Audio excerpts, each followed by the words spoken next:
Hallelujah.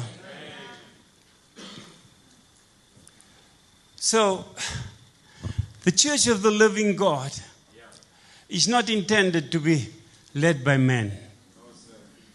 Although he uses the instrumentality of men. Because he has no arms but yours. He has no feet but yours. He has no eyes but yours. He has no mouth but yours. God is spirit.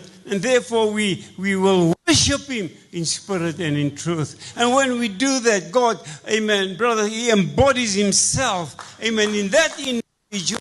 Amen, brother, sister, and you will then fulfill the plan and purpose of God. Amen. Hallelujah.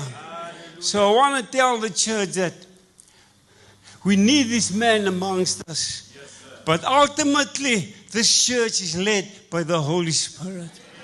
And the deacons and the pastor, amen, and every office holder in the house must submit themselves and live in such close proximity that they don't know exactly what the Holy Spirit wants done with this church. And we'll never forget that this is not our people.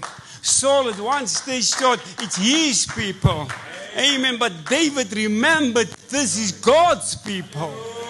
Hallelujah. And we have to treat them as God's people. Hallelujah. Blessed be the name of the Lord.